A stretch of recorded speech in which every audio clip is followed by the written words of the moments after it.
Bonjour à tous. Donc, j'étais là pendant la dernière phase de questions. Ça va être encore moins calme. Alors, certes, Monsieur le ministre n'est pas là, mais on a des bons représentants de l'éducation nationale, on a des élèves, et je pense que c'est une bonne idée. C'est vous qu'on a dit.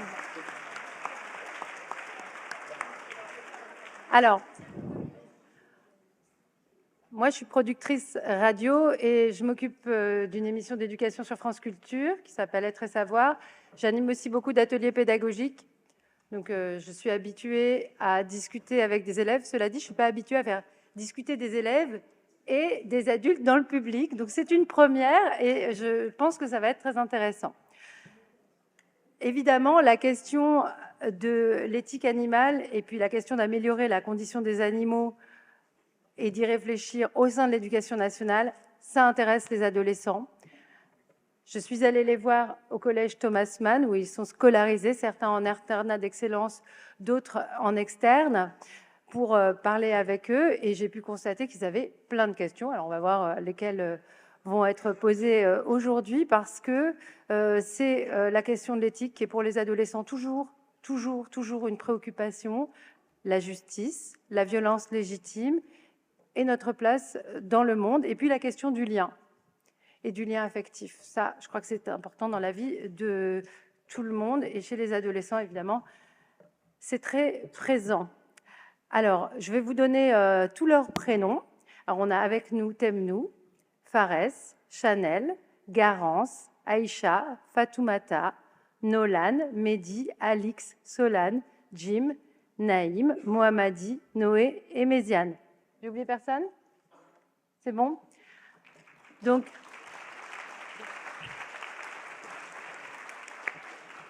et plein d'autres de leurs camarades qui sont là, voilà, dans le public.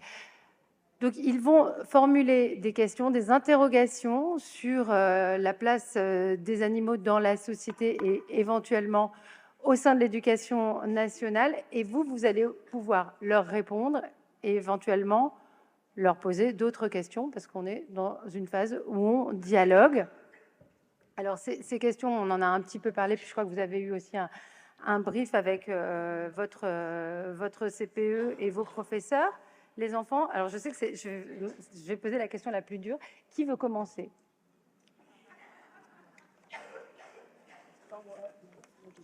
Alors, Méziane, tu veux commencer? Alors, tu vas faire...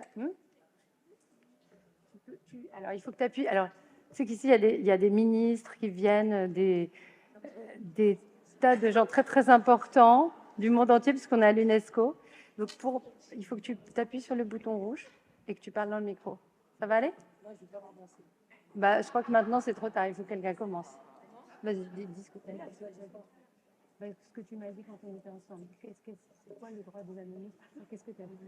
Quelle question tu te poses par rapport au droit des animaux? Qu'est-ce que vous avez dit tout à l'heure? Alors, vas-y. Ouais, tu te présentes et tu poses ta question.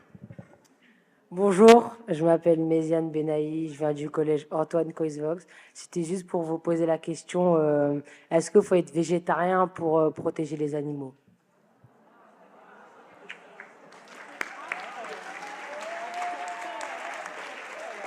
Okay. Alors,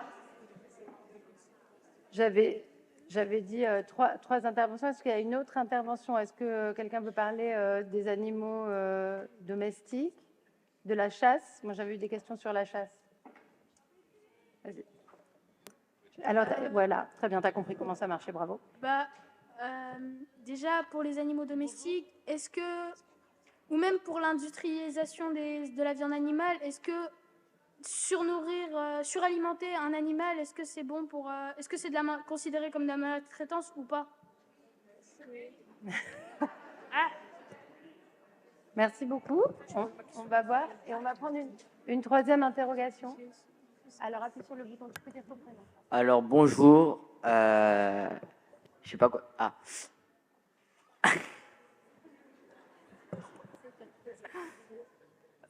Pourquoi il y a des chasses sauvages et d'autres qui sont acceptées, alors que ça tue quand même les animaux? Voilà.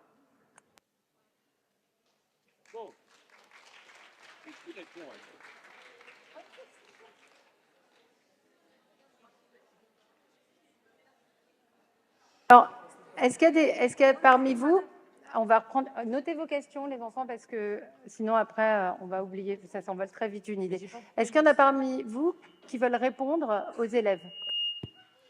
J'ai l'impression qu'il n'y a pas beaucoup de candidats à la réponse.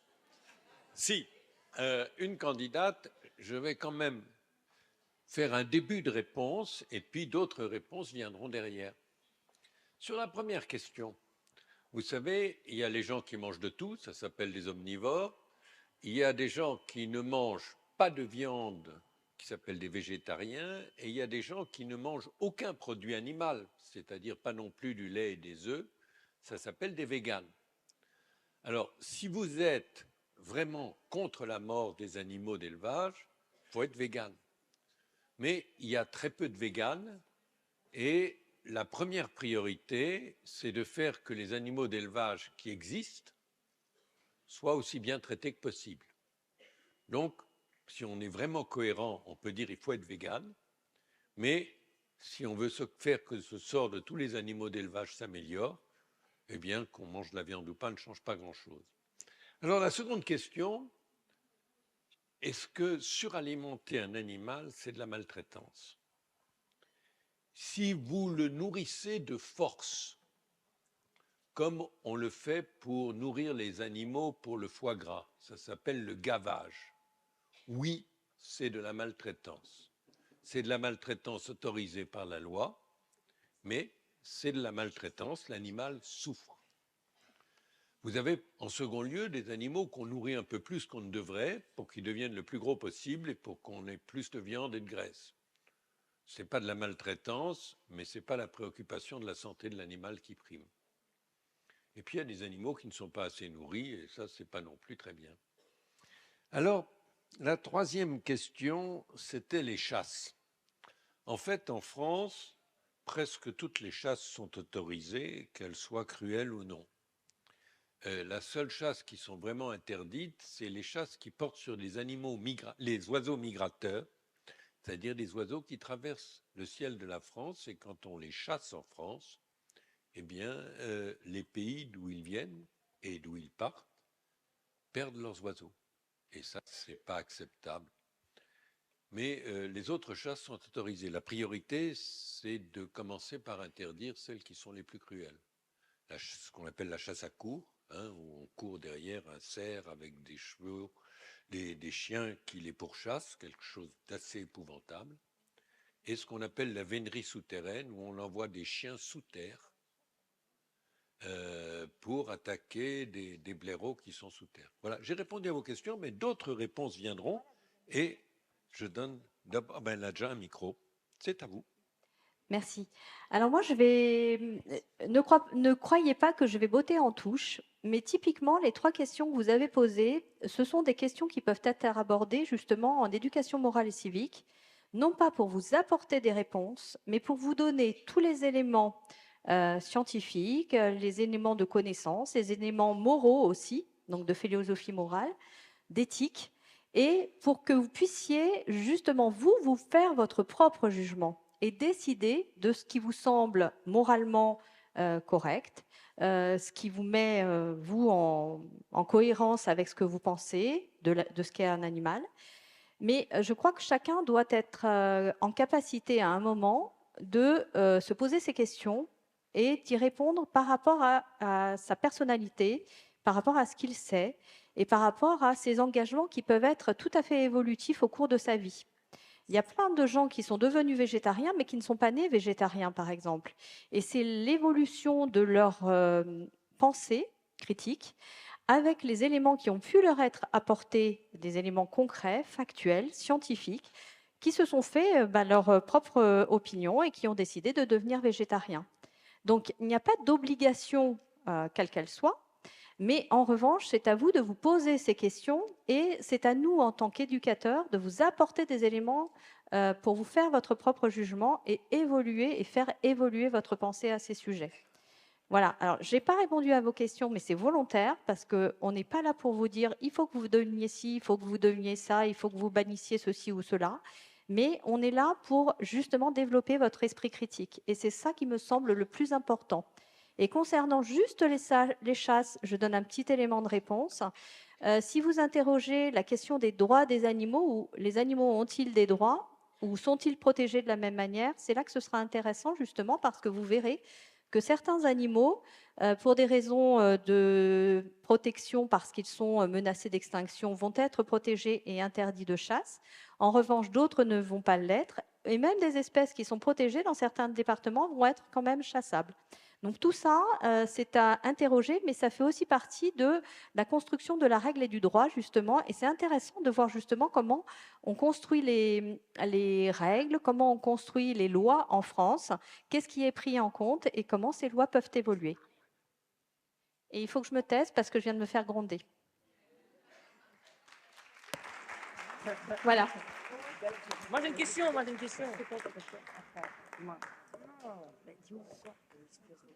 Oui, bonjour. Donc, Amélie Desmoulins, je suis vétérinaire. Je suis aussi éthologue et je voulais rebondir sur la deuxième question parce que je suis plutôt tout à fait d'accord avec ce qui a été déjà mentionné pour la première et la troisième question. Mais la deuxième question, pour moi, il y a quand même nécessité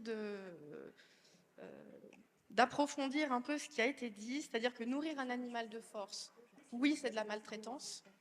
Trop nourrir un animal, de façon générale, même si on ne le force pas, c'est de la maltraitance. C'est de la maltraitance. Pourquoi ? Parce qu'on va déclencher des problèmes de santé. Et un des droits de l'animal, dans les 5 libertés de l'animal, pour le bien-être animal, c'est d'avoir une bonne santé. Un animal qui mange trop, c'est un animal qui va développer un surpoids. Et comme chez nous, comme chez l'homme, le surpoids, l'obésité vont déclencher des maladies. Ça peut être des problèmes d'arthrose qui vont l'empêcher de se déplacer, ça peut être des choses plus graves, comme le diabète. Donc oui, mal nourrir un animal de façon générale, que ce soit trop, que ce ne soit pas assez ou que ce soit non conforme à ce dont il a besoin, c'est une maltraitance, souvent par ignorance et assez fréquente d'ailleurs dans les consultations en tant que vétérinaire. Voilà, merci.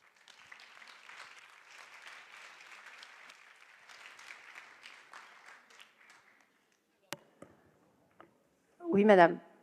Oui, On vous écoute. merci. Donc, je voudrais répondre à ces jeunes gens parce que quand j'avais votre âge, je m'intéressais beaucoup à la condition animale et je ne suis pas végétarienne et je voulais être députée pour faire des lois pour aider aux animaux. Je suis devenue députée à l'âge de 63 ans, mais c'est un peu plus compliqué qu'on ne croit quand on n'est pas du parti de la majorité. Pour répondre à votre question, oui, moi je pense qu'on peut tout à fait beaucoup aimer les animaux, beaucoup les défendre et en prendre soin, même en n'étant pas végétarien ou végane. Donc, il ne faut pas non plus que vous vous disiez, quand je mange de la viande, je suis... Enfin, moi, c'est vrai que j'ai beaucoup baissé ma consommation de viande, mais hélas, j'en mange encore un peu. Parce que pour une simple raison, regardez, vous avez un chien, vous lui donnez la viande. Alors, il ne faut pas culpabiliser. Par contre, il faut essayer de lutter avec toutes les organisations de protection animale, avec les députés que vous suivez. Il y en a dans tous les partis, hein, des députés qui aiment les animaux. Et pour essayer que les conditions d'élevage et d'abattage soient les plus dignes possibles. Voilà. Mais ne vouloir supprimer la viande, enfin, voilà, pour l'instant, bon, faisons du concret déjà. Œuvrons pour le bien-être animal. Qu'est-ce que je voulais dire sur... et sinon, gaver une oie, bon, bah, moi, j'ai une position... quand j'étais jeune, j'interdisais à mon père de manger du foie gras. C'était peut-être un peu autoritaire, mais voilà. Bon, donc voilà, il faut ne pas le culpabiliser. Oui, bien sûr, l'essentiel, c'est de bien traiter, que son animal ne souffre pas. Et ce n'est pas parce que vous mangez encore de la viande que vous n'êtes pas parmi les gens qui œuvrent pour le bien-être animal. Juste, je voulais rajouter que moi, j'ai présenté plusieurs amendements, notamment pour le bien-être animal, mais qui ont été, et je dois le dire, c'est important ça, c'est parce que M. Attal n'est pas encore là, j'espère qu'il va venir. Il était là tout à l'heure au gaz. Non, Il était aux questions de gouvernement. il s'occupe du choc des savoirs. Bon, de bon. réponse à Pisa. Mais il faut savoir que dans la loi de finances, quand il y a un 49.3, c'est-à-dire quand on arrête les députés, quand on ne peut pas avoir de discussion, eh bien, tous vos amendements que vous avez faits pour obtenir, par exemple, des finances pour avoir des cases maternité pour les ports au lieu d'avoir des cases de contention, ben, tout ça, ça saute. Donc, je crois qu'il faut tous qu'on œuvre dans tous les partis pour améliorer la condition animale. Merci. Alors, je ne sais pas si tous les élèves savent ce que c'est qu'un 49.3. Si. Alors, toi, tu le sais. En tout cas, il y a effectivement, voilà, alors c'est là où on va avoir 54 000 questions. On va vous repasser le micro au fond, je vous ai vu, et je pense que la personne qui passe le micro vous a vu. On va reprendre quelques questions d'élèves, parce qu'ils sont quand même venus pour aussi s'exprimer. Je vous dis juste un truc, il ne faut pas dire les enfants, vous détestez ça. Concernant l'éthique, comme on en parlait avant, l'éthique, finalement, elle se définit aussi en fonction du moment. On peut penser que l'éthique, c'est quelque chose qui tombe du ciel, mais en fait, parler d'éthique, c'est toujours discuter et s'interroger ensemble et décider ensemble de ce qu'on trouve bien ou pas. Et puis après, chacun décide personnellement, comme l'a dit madame, en fonction de ses connaissances, de son sens moral et de ce qu'il estime juste ou pas. C'est aussi pour ça qu'on vous éduque et c'est pour ça qu'on lance cette discussion. Vous avez bien vu, tous les adultes ne sont pas d'accord. Moi, j'ai vu plein de gens qui faisaient non de la tête ou oui de la tête quand d'autres intervenaient. Donc, on est bien entendu là, pas pour vous dire ce que vous devez penser, comme on l'a dit, mais pour réfléchir ensemble. Donc, vous verrez si vous avez envie de devenir végétarien ou non, par exemple. Plusieurs questions, plusieurs élèves qui se sont signalés. Je vais prendre la question, je vais en prendre au moins 4 ou 5. Chanel, est-ce que tu peux nous donner ta question, s'il te plaît? Bonjour. Rapproche-toi du micro, s'il te plaît. Merci beaucoup. Ou rapproche le micro de toi. Est-ce que les animaux, ils ressentent quand on les maltraite? Voilà, que ressentent les animaux quand on les maltraite?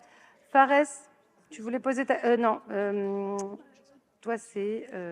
Fares, oui, tu voulais poser une question? Bonjour. Moins fort, moins fort. Ma question était pourquoi on fait les expériences sur les animaux et pas sur les humains directement?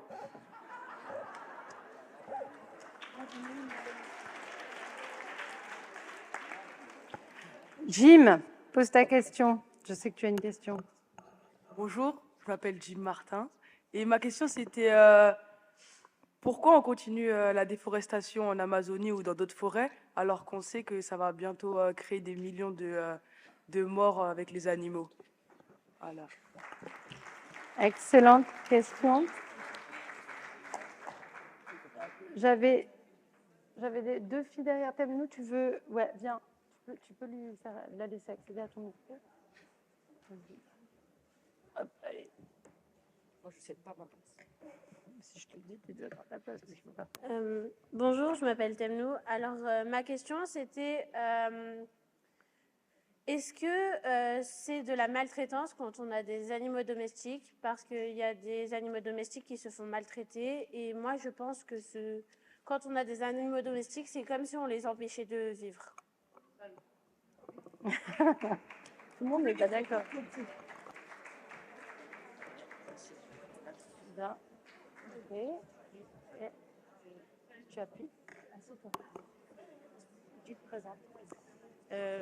Bonjour, moi je m'appelle Anna-Malia. En fait, ma question c'était comment on pourrait influencer les gens, par exemple les gens qui font des expériences sur les animaux ou les personnes qui chassent les animaux, comment on pourrait les influencer de faire en sorte que du coup ils les maltraitent plus, etc. En fait, je pense que ils ont compris.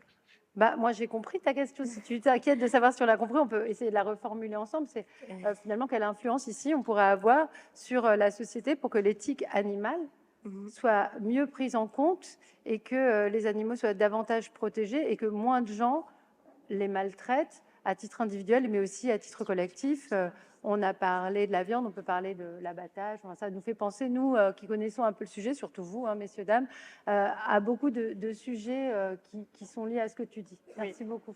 Très bonne question. Alors, on refait tourner le micro un tour, puis après un autre tour de questions avec les élèves. Alors, il y avait des mains qui se levaient tout à l'heure. Je sais pas, vous... Moi, je suis ici. Ah, j'ai déjà le micro. À votre droite. À votre droite. J'entends mal, je crois. Pardon. Donc, Duška Markovic, donc élu parti animaliste au Conseil de Paris. Donc, je vais répondre à la question la plus facile. Est-ce que les animaux souffrent? C'est la première question, celle-là. Donc, il faut savoir que les animaux, en fait, sont doués ce qu'on appelle de sentience, c'est-à-dire qu'ils sont et sensibles et en même temps conscients. Donc, de ces deux facultés, en fait, on a inventé un mot qui s'appelle la sentience. Et c'est justement parce que les animaux sont sentients, donc ils sont sensibles et en même temps conscients, que se pose la question de les manger ou pas se pose. Et donc, justement, dans cette interrogation par rapport au régime alimentaire, eh bien, c'est là que l'agent animal, lui, a son poids. Pourquoi? Parce que quand je mange une pomme, la pomme, finalement, elle n'est ni consciente, ni sensible, ce qui n'est pas le cas avec un animal. Donc c'est pour ça qu'on doit se poser la question à ce moment-là, est-ce que le goût, le plaisir que je vais avoir dans la bouche pendant quelques secondes, est-ce que ce plaisir-là vaut une vie? C'est ce type de réflexion qu'on peut avoir. Merci. Merci.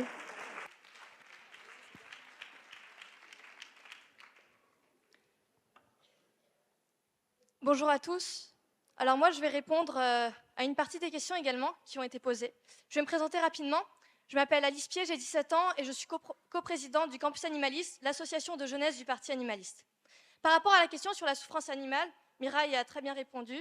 Donc je vais surtout répondre par rapport à la question de la déforestation. Alors la déforestation est un problème majeur. On voit bien, l'Amazonie diminue de plus en plus. Mais moi, je voudrais justement faire un lien avec la consommation de viande. En fait, on se rend compte que la déforestation, certes, elle est due à des plantations majoritairement de soja et d'autres céréales. Mais si on regarde bien pourquoi sont produits ces céréales, c'est non pas pour la consommation humaine directe, mais pour les donner aux animaux, des élevages industriels qui ensuite vont être consommés par les humains. Il y a un chiffre qui est assez parlant, c'est pour 1 kg de protéines animales produites, il faut 7 kg de protéines végétales. Ça veut dire qu'on perd 7 kg de protéines. Donc la déforestation est en lien direct avec la consommation de viande. Une réduction de la consommation de viande ne ferait que du bien à la déforestation et la majorité des légumineuses qui sont produites à consommation directe humaine viennent de l'Europe directement. Voilà, merci.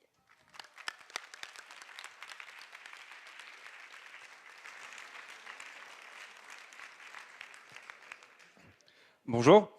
Alors moi, c'est Milton Federici de l'association Convergence Animaux Politiques. Je vais répondre à la dernière question qui était comment on influence en gros la société pour qu'on arrête de chasser des animaux, qu'on arrête de faire des expérimentations sur eux par exemple. Bah vous, à votre niveau, par exemple, ça peut être en rejoignant une association. Il y a beaucoup d'associations qui sont aujourd'hui représentées dans cette salle et en devenant bénévole par exemple.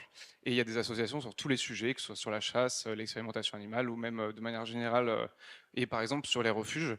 Et quand vous aurez 18 ans, aussi, une des grosses choses que vous pouvez faire pour changer la société en faveur des animaux, c'est de voter pour des candidats aux élections qui veulent défendre les animaux, et, ou alors de soutenir, par exemple, une association comme la mienne, qui est en fait... Au hasard. Qui agit pour influencer les politiques pour qu'ils adoptent des lois ou des amendements en faveur de la protection animale. Merci.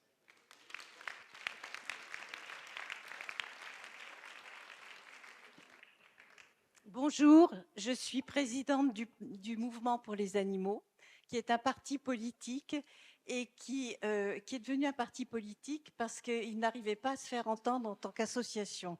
On a proposé 9 animations pour les écoles, gratuitement, et elles sont disponibles sur le site du Mouvement pour les animaux. Vous pouvez les utiliser.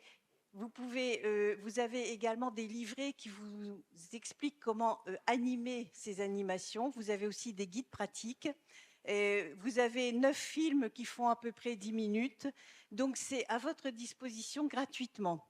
Et pourquoi? Et je voudrais répondre à la dernière question qui a été posée. J'ai fait 500 animations scolaires. Et au cours de ces animations scolaires, je m'apercevais que c'était les enfants qui éduquaient les parents. Et c'est pour ça qu'on a trouvé primordial, puisque j'ai fait une démarche auprès de l'Éducation nationale qui n'a pas eu de succès. Puis le Covid est arrivé. On m'a répondu, il faut que vous ayez 2 ans d'expérience avant qu'on vous donne l'agrément. Par contre, j'ai été très heureuse de me rendre compte que la rectrice de l'Académie Rouen-Caen, quand elle a vu les outils pédagogiques, elle a tout de suite donné un agrément. Et vraiment, je suis très reconnaissante à cette dame, cette grande dame, d'avoir étudié les outils pédagogiques. Donc, ces outils pédagogiques, ils sont à votre disposition gratuitement. Voilà, il suffit que vous alliez sur le site Le Mouvement pour les animaux, que vous cliquiez sur animation, vous aurez les films, les livrets et les guides pratiques. Merci. Il y a une professeure documentaliste qui accompagne la classe, donc je pense que ça s'adressait aussi à elle, parce qu'évidemment, ça intéresse les professeurs. Voilà, beaucoup d'interventions. Après, on refait parler un peu les élèves. Alors, parce que c'est pas moi qui fais circuler les micros, je vous regarde. J'attends. Et puis j'attends. Bonjour. Ok. Je m'appelle Sébastien, je travaille dans une ferme pédagogique à Paris. Et je voudrais d'abord poser un peu une nuance sur la question de la sentience. Il y a certaines espèces animales qui sont considérées comme non sentientes. C'est des débats qui sont encore en cours, notamment les bivalves. Mais c'est vrai que pour la majorité des espèces animales auxquelles on pense quand on utilise le terme animaux d'un point de vue scientifique, eh bien, elles sont considérées comme sentientes. Et donc oui, elles ressentent la souffrance et elles peuvent donc être maltraitées. Vous m'avez pas entendu, pardon. Il faut que je parle plus fort. Est-ce que vous pouvez mettre le micro sur votre menton? Oui, bien sûr. Voilà. Donc il y a certaines espèces animales qui sont, dont la notion de sentience est actuellement débattue, notamment c'est le cas des bivalves, mais pour la majorité des espèces auxquelles on pense lorsqu'on utilise le terme animaux d'un point de vue scientifique, eh bien c'est des animaux qui ressentent la souffrance et donc qui peuvent être maltraités. Je voulais juste nuancer là-dessus. Pardon? Oui, pour répondre à la question sur est-ce que c'est de la maltraitance de posséder des animaux domestiques, qui est une question à laquelle aucune réponse a été abordée pour l'instant. Il faut prendre en considération que on peut, en fait, les animaux domestiques, les animaux communs qu'on a chez nous, sont les animaux qui ont vécu ce qu'on appelle de la sélection artificielle. C'est des animaux qui depuis très longtemps sont nos compagnons. Pour les chiens, c'est depuis plus de 10 000 ans. Et donc en fait, ils ont l'habitude, ils ont été habitués, ils ont été sélectionnés pour être dans des conditions qui sont celles qu'on connaît aujourd'hui. Donc c'est possible en réalité, au regard de l'éthique, en tout cas selon mon avis, bien sûr, c'est mon avis, de posséder des animaux domestiques et de faire en sorte que tous leurs besoins élémentaires soient remplis, de leur offrir des activités qui leur permettent de s'épanouir, par exemple. Donc c'est possible, oui, d'avoir des animaux qui ne sont pas libres, qui ne sont pas en liberté, et de remplir leurs besoins élémentaires, notamment les animaux domestiques qui sont plus proches de l'homme. Voilà. Merci. Merci. Donc, madame.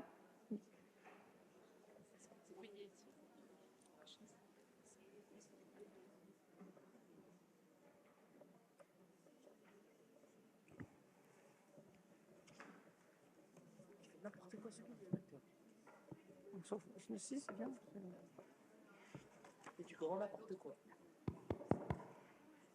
Je ne dois pas parler assez fort. Ah, pardon. Alors, moi, je fais partie d'aucun parti politique. Je suis...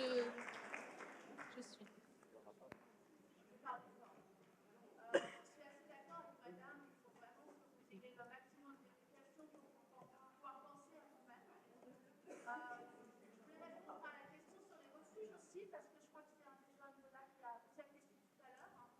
Les refuges sont visitables, il n'y a pas de problème. Le seul souci, c'est quand on vient avec une classe de grands élèves, les animaux sont déjà bien perturbés parce que les animaux abandonnés, maltraités, donc on fait des tours. Et pour répondre à la question ici, ce que fait aux États-Unis la lecture auprès des animaux de refuge existe, je le pratique dans le ruche. Et il y a une formation qui s'appelle qui le fait, et je vous invite à la faire si vous avez des refuges ou même ailleurs. Donc, l'animal souffre, mais il peut aussi beaucoup recevoir d'amour, même dans un refuge avec des enfants. Donc, vous pouvez aller au refuge si vous en faites la demande à vos professeurs. C'est possible. Merci.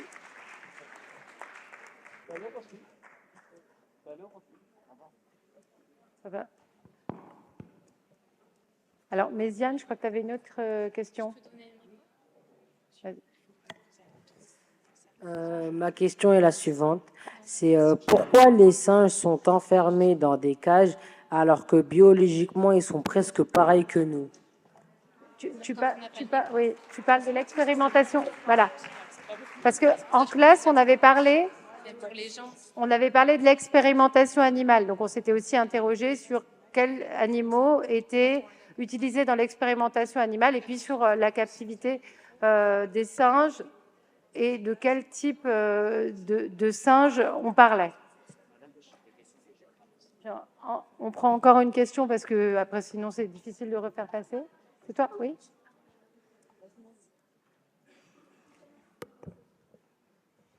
Bonjour.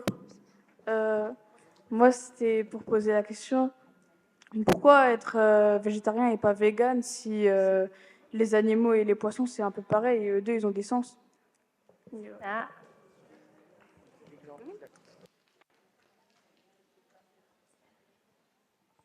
Bonjour, je suis Réal, l'ancienne chargée jeunesse à la SPA.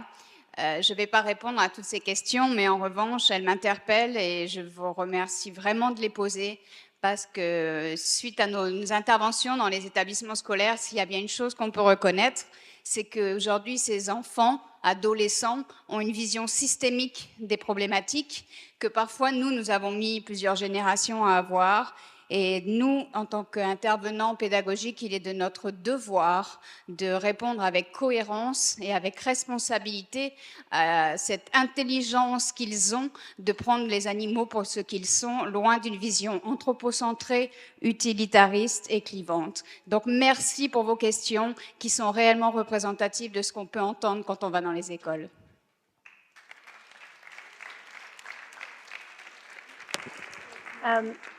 Moi, je veux bien que quelqu'un réponde sur, les singes en captivité. Et n'hésitez pas à vous adresser aux élèves directement. Merci. Bon. J'avais vu des gens réagir. Oui, je vais vous répondre à une question, mais je ne suis pas primatologue. Hein. Je suis vétérinaire et journaliste au magazine de la santé sur France 5. Donc, les questions d'expérimentation pour la santé humaine et pour la santé animale, c'est un petit peu... Je m'y connais un peu, mais je ne suis pas non plus spécialiste. Donc, je vous invite à vous renseigner un peu plus sur la question, mais je vais vous dire ce que je sais. L'expérimentation sur les humains existe déjà. Il y avait une question qui a été posée. Pourquoi on fait les expériences sur les animaux et pas sur les humains? L'expérience sur les humains existe. La différence, c'est qu'il n'y a pas de consentement chez les animaux. C'est-à-dire qu'on ne leur demande pas leur avis et on fait quand même des expériences. Alors que chez les humains, on leur demande leur avis. Bon, on ne fait pas de consentement parce que non plus, ce n'est pas vraiment possible de le faire. Et effectivement, on imagine bien que si on leur demandait leur avis, ils diraient non. Ça, c'est une évidence. Ça, c'est la première chose. Après, il faut savoir que ce n'est pas pour défendre l'expérimentation animale, hein, ça c'est sûr et certain, c'est simplement des faits pour que vous puissiez faire votre opinion. C'est que sur les 50 dernières années, soit il y a une réduction du recours à l'animal dans les expériences de 70%. C'est-à-dire que grâce à la mobilisation des associations, grâce au changement justement de mentalité et la prise de conscience des générations, des jeunes générations, eh bien, la société a réussi à influencer un petit peu le monde des décisions pour recourir à l'expérimentation et à imposer des comités d'éthique où la question du recours à l'animal devait être justifiée. C'est-à-dire que les chercheurs doivent d'abord passer par des modèles de culture cellulaire, de modèles par ordinateur, avant d'aller faire l'expérience sur les animaux. Ça ne veut pas dire que c'est une bonne chose. Je vous donne simplement des faits. Les faits, c'est-à-dire que maintenant, on ne passe pas directement à l'animal. On essaie de faire d'abord des expériences pour réduire le nombre de l'expérimentation sur l'animal. L'idéal serait vraiment de ne plus jamais faire d'expériences sur les animaux. Mais sachez que les expériences sur les humains existent. C'est ce qu'on appelle les expériences de phase 1, de phase 2 et de phase 3. Mais là, encore une fois, il y a le consentement. Ça, c'est le changement. La question sur les les singes et les primates. En fait, moi, je ne me pose pas la question sur pourquoi telle espèce ou telle espèce. En fait, ça veut dire qu'on fait ce qu'on appelle du spécisme. Le spécisme, c'est quand on fait la différence, on met une différence entre telle ou telle espèce. Et ce n'est pas ça la question qu'on devrait se poser, en tout cas à mon sens, hein, je ne vous l'impose pas, c'est simplement de se dire tous les animaux doivent avoir les mêmes droits. C'est-à-dire qu'ils doivent avoir un espace vital où leurs besoins physiologiques doivent pouvoir s'exprimer. Et ce n'est pas simplement leur donner le gîte, le couvert et quelques jeux. Il faut vraiment qu'on puisse mesurer leur bien-être, et quelle que soit l'espèce. Et ce n'est pas parce que les primates nous ressemblent qu'ils devraient avoir plus de droits d'être protégés qu'un petit poisson qui est peut-être inexpressif. Voilà. Bonne chance pour la suite, hein.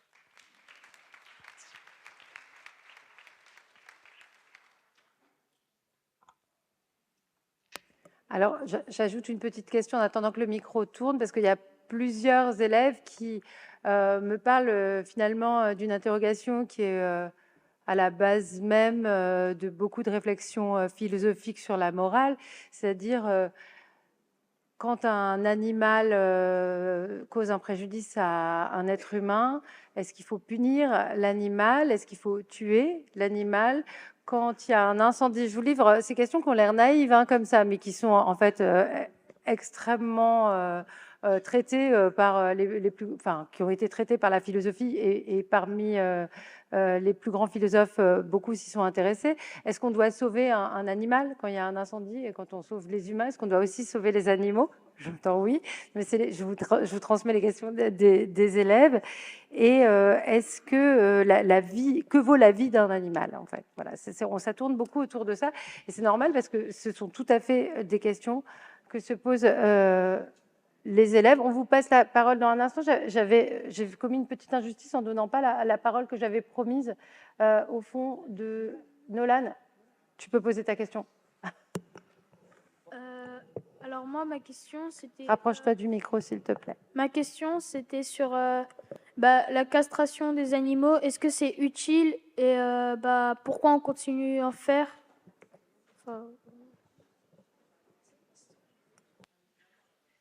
Merci.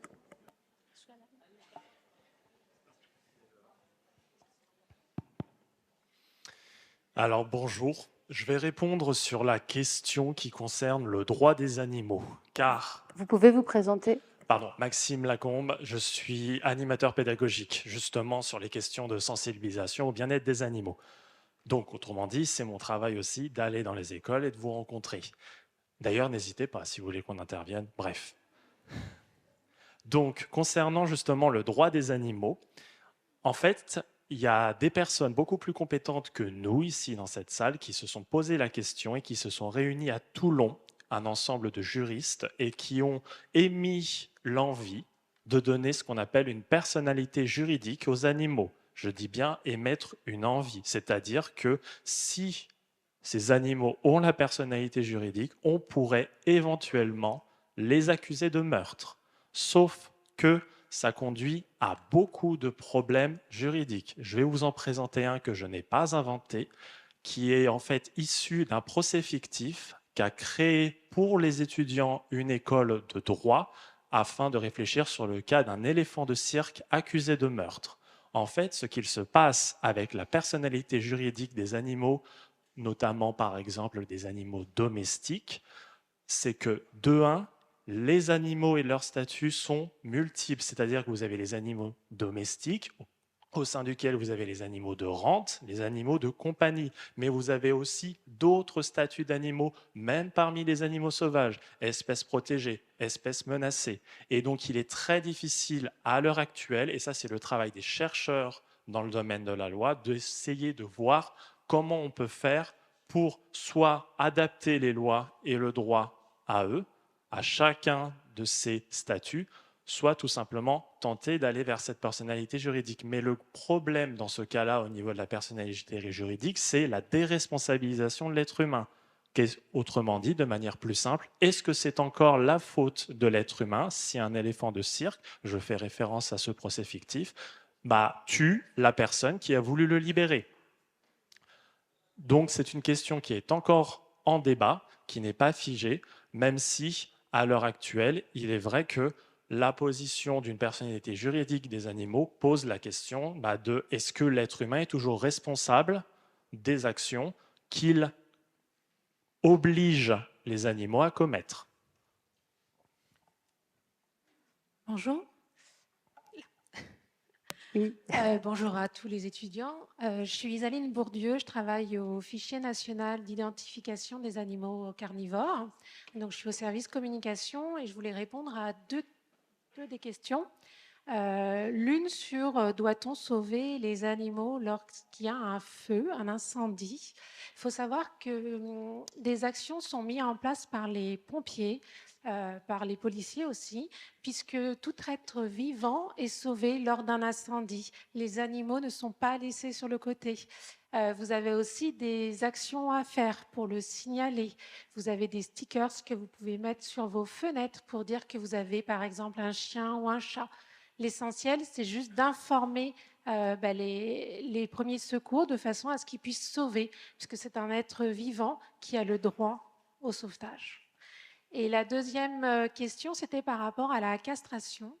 Donc, nous, dans le cadre de la sensibilisation à la possession responsable, il faut savoir que la stérilisation et la castration est un moyen de protéger l'animal et d'éviter la prolifération des chats errants en ville, en France, puisqu'il faut savoir qu'en fait, un couple de chats, donc là, c'est vraiment mathématique, un couple de chats peut générer en 4 ans plus de 20 700 chats.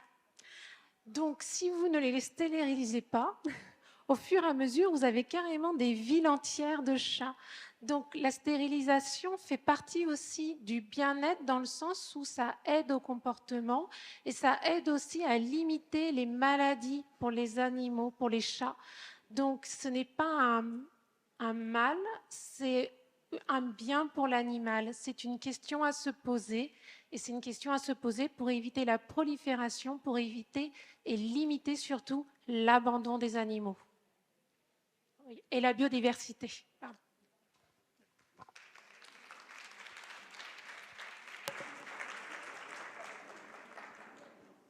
Alors, je crois qu'on est à peu près jusqu'à 17h. J'ai une question de Mehdi. Tu veux venir la poser ou il est là, Mehdi? Oui, pardon.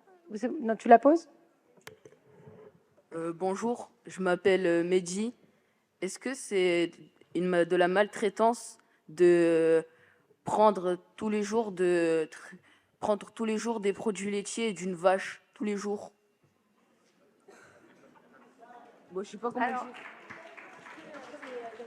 il y a un copain qui rigole derrière, mais en fait, il y a beaucoup de questions. Il y a beaucoup de questions, et on me dit qu'on peut continuer encore. Il y a beaucoup de questions sur la consommation de produits animaux, y compris de viande encore. Peut-on manger des animaux sans leur faire du mal? Bon, je ne crois pas tout à fait. Mais concernant le lait, parce que oui, Mehdi, il y a beaucoup de gens qui décident de ne plus boire de lait, exactement pour la raison qu'ils protestent contre les végétaliens ou les véganes, contre une forme d'exploitation animale. Alors après, ça peut dépendre aussi de comment tout ça est pratiqué. On a des adultes, des jeunes adultes qui veulent intervenir au fond. Et madame aussi d'abord, et ensuite vous derrière. Bonjour, moi je m'appelle Véronique, je suis intervenir, je suis praticienne en médiation par l'animal. Mais au-delà de ça, on est au sein des animaux et nous, il nous faut quoi pour vivre, notamment au niveau alimentaire. Donc, a priori, le lait de vache, c'est fait pour les veaux. Je ne me considère pas comme un veau ni comme une vache, donc a priori, j'en ai pas besoin. Mais ça se pose aussi au niveau de la viande, ça se pose au niveau de plein de choses, quoi. On a une constitution physiologique qui ne nous permet pas de manger de la viande en quantité énorme. On n'est pas des carnivores. Voilà, donc à côté de ça, vous voyez aussi au niveau du régime alimentaire où on se situe nous, et si on est des prédateurs, si on est des proies, il y a plein de choses à réfléchir par rapport à ça. Et donc, la question du lait se pose. Voilà, comment vous vous situez, vous, dans dans vos gènes? Voilà, je pense pas que vous ayez des gènes non plus de bœuf, de bovin. Donc voilà, ça vaut pour le lait de chèvre, ça vaut pour le lait de mouton, ça vaut pour tous les laits d'espèces animales autres que la vôtre. Merci.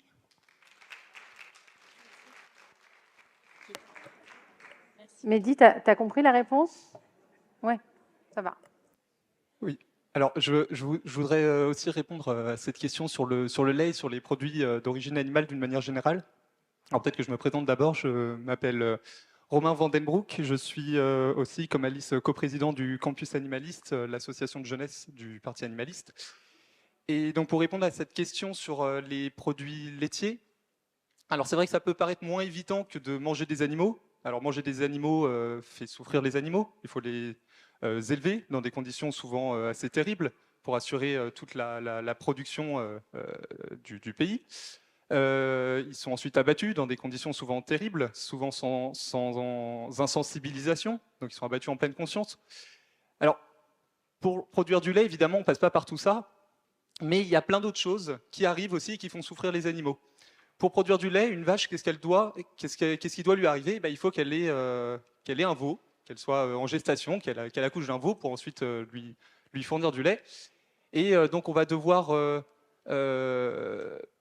créer artificiellement cette gestation, faire naître le veau, lui retirer le veau, parce que si le veau reste là, il va boire le lait, donc on doit lui retirer le veau, donner au veau autre chose à manger que le lait de sa mère, et prendre le lait de cette vache pour le donner aux humains, en prenant souvent des quantités qui sont énormes par rapport à ce que pourrait produire une vache en temps normal. Donc ça fait souffrir le veau, ça fait souffrir la vache qui développe des infections au niveau des mamelles pour toute cette quantité de lait qu'on lui prend. Donc oui, boire du lait fait aussi souffrir indirectement les vaches, qui terminent d'ailleurs souvent à l'abattoir à la fin aussi de cette période de production de lait. C'est quelque chose qu'on peut retrouver aussi au niveau des œufs. Pour produire des œufs, alors il n'y a pas besoin de tuer une poule directement, évidemment, mais il faut l'élever dans des conditions souvent terribles, là aussi. On entasse énormément de poules dans des espaces très restreints pour produire énormément d'œufs, pour produire des œufs pour toute la France. Les mâles sont inutiles parce qu'ils ne produisent pas d'œufs. Donc les mâles à la naissance, on s'en débarrasse, on les tue. Donc là aussi, ça va causer beaucoup de souffrance. Donc oui, manger des produits d'origine animale tels que le lait, les œufs, on n'y pense pas forcément, mais oui, ça cause aussi beaucoup de souffrance aux animaux.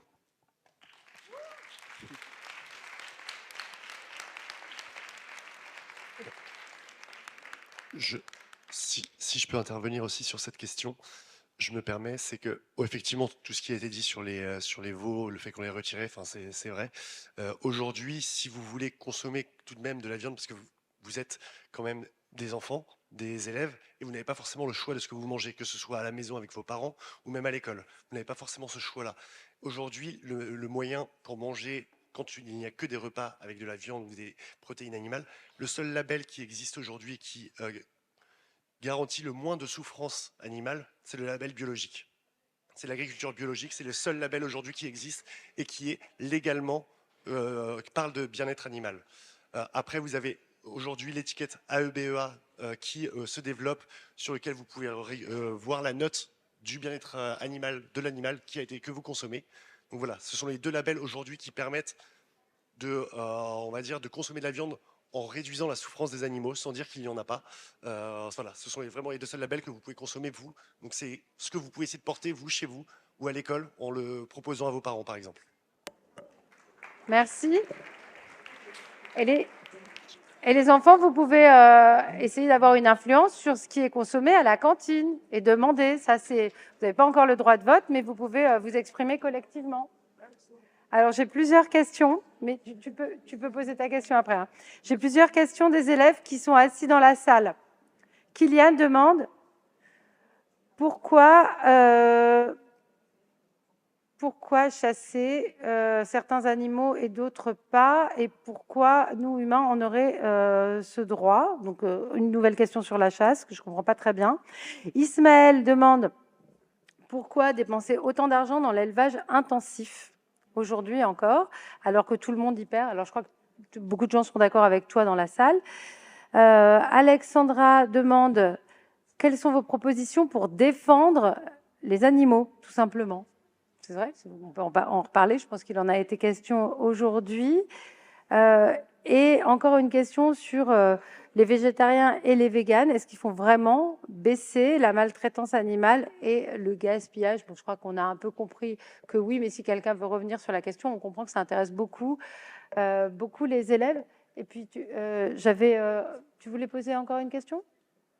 Tu voulais poser encore une question? Alors, on t'écoute, sachant que c'est la dernière salve, parce qu'après, à 17h15, les élèves doivent s'en aller. Dans le micro, s'il te plaît, parce que sinon, on ne t'entend pas. Ma question, c'était est-ce que c'est considéré comme de la maltraitance s'il est, en fait, comment dire, des fois, il y a des gens, du coup, je sais pas comment dire ma question, en fait. Bon, alors je te laisse réfléchir un peu. On va écouter 2 ou 3 interventions d'adultes et puis je vais t'aider à formuler ta question. Alors peut-être sur la défense des animaux, s'il y avait des interventions. Madame qu'on n'a pas encore entendue. Ben, moi, ce que j'aurais à proposer à ces jeunes, c'est de venir quelquefois, lorsqu'on fait des marches, lorsqu'on va sensibiliser d'autres jeunes ou des gens plus âgés. Et je tiens à dire à ces jeunes qu'on serait très content de les accueillir. Voilà.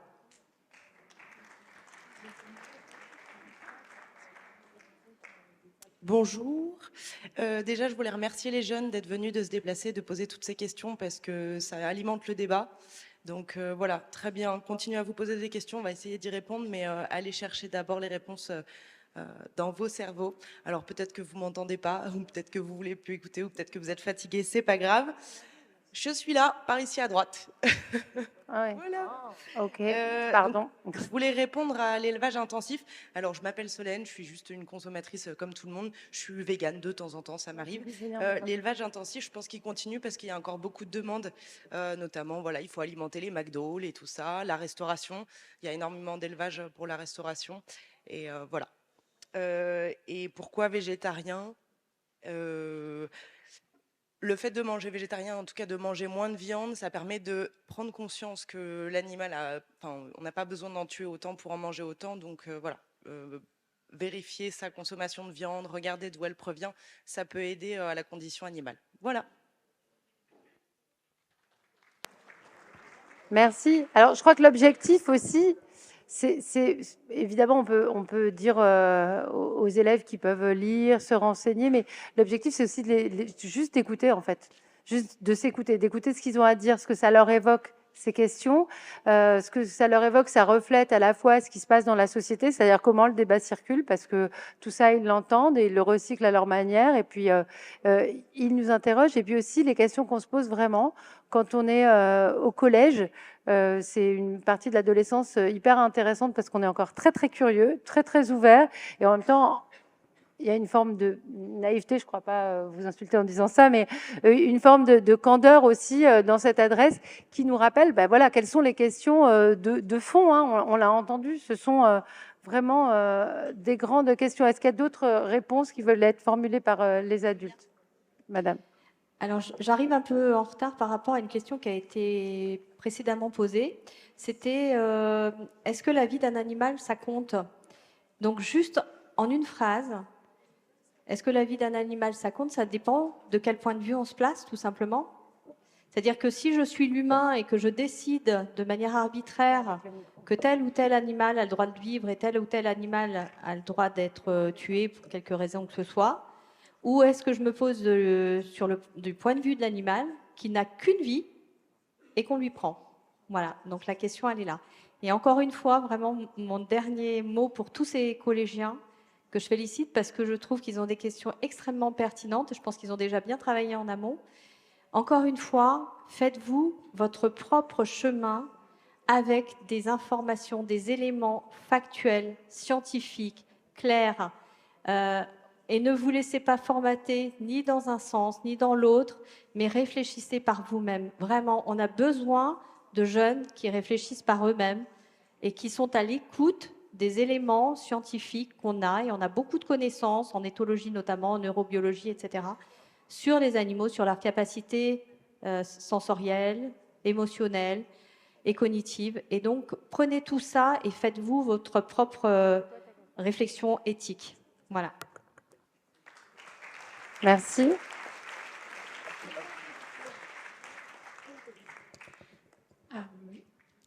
Moi, je voulais répondre à la question sur la défense des animaux, savoir comment on pouvait les défendre. Donc, je vous rappelle, je suis Isaline Bourdieu, je travaille au Fichier national d'identification. Pour ceux qui ne connaissent pas le Fichier national d'identification, en fait, c'est la base de données nationale. On travaille sous la tutelle du ministère de l'Agriculture, puisque chaque chien, chaque chat et chaque furet doit être obligatoirement identifié en France. Et aujourd'hui, je trouve ça super que des adolescents se posent la question de dire comment on va défendre un animal. Justement, c'est à vous d'en discuter avec vos familles.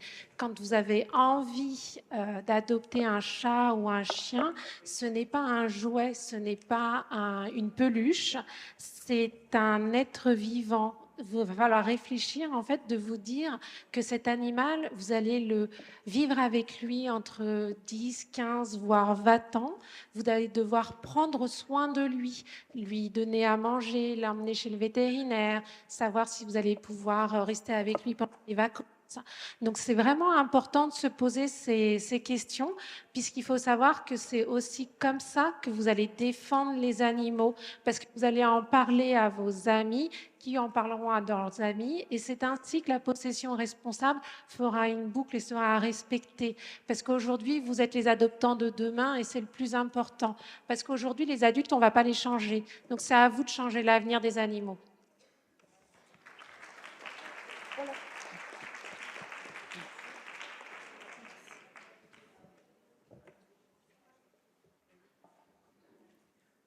Bonsoir à tous, les chers élèves. J'ai en retour une autre question. Est-ce que, d'après vous, l'école, enfin le collège, a une place privilégiée, une voix que vous entendriez pour vous renseigner justement sur toutes ces questions que vous vous posez? Est-ce que vous attendez des réponses du système éducatif qui vous est offert pour l'instant? Est-ce que vous privilégiez justement cette voie-là? Est-ce que vous avez privilégié plutôt des intervenants extérieurs qui seraient professionnels de la question, en périscolaire par exemple, du côté familial aussi? De quel côté vous seriez le plus à l'écoute pour répondre à ces questions? Bon, alors qui veut répondre? Jim, est-ce que tu veux répondre? Avec qui tu aimerais bien en parler de ces questions-là? Est-ce que tu aimerais en parler davantage à l'école? Je me permets de reformuler un tout petit peu parce qu'il faut lui laisser le temps juste de préparer sa réponse. Est-ce que tu aimerais plus en parler dans ta famille? Est-ce que tu trouves que c'est un bon sujet de réflexion? Bah, moi, je pense que c'est quelque chose qu'il faut en parler parce que ça nous touche tous, même si plus tard on va tous mourir, mais par rapport à l'avenir, quoi. Et on peut, pour moi, il n'y a pas d'endroit précis où faut en parler. Faut en parler partout, à l'école, si pendant les heures de cours ou même entre les heures de cours. On peut en parler là devant vous parce qu'on a la possibilité de vous en poser des questions. On peut en parler chez nous avec nos parents. On peut en parler dans la cour de récréation. On peut en parler dehors avec nos amis quand on sort. Il n'y a pas vraiment d'endroit ou de personne à qui faut parler. Ça, faut parler à tout le monde, on va dire. C'est une question qui t'a intéressée? Oui.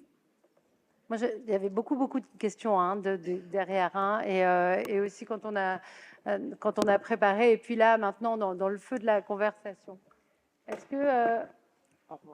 qu'il y a d'autres élèves qui veulent intervenir sur le fait d'en parler à l'école?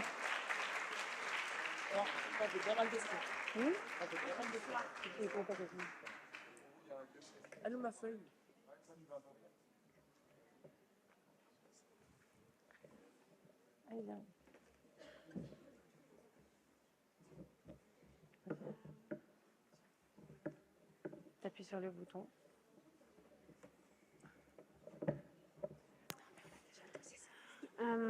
Je trouve que c'est très bien d'en parler autour de soi. Comme ça, plus on en parle, mieux ce sera. Comme Jim l'a dit, ça nous touche un peu tous parce que même si on n'a pas forcément d'animaux de compagnie où, où nos proches n'ont pas forcément d'animaux de compagnie. On a souvent eu l'idée, par exemple, si on voit un animal en danger, un peu, des fois on se sent un peu mal pour lui. Donc moi, je trouve que c'est très bien d'en parler autour de soi. Ça ferait un très bon sujet de discussion à l'école, même auprès des amis et des familles. Merci beaucoup, Thémy. Je crois qu'on va s'arrêter là. Ça nous offre une très bonne conclusion. Les élèves doivent rentrer dans le 13e arrondissement. Et puis, voilà, je crois qu'il y a beaucoup de questions encore dans leur tête. Merci à vous d'avoir répondu. Merci pour vos interventions. Merci. Merci. Vous avez donné plein d'idées. Merci beaucoup.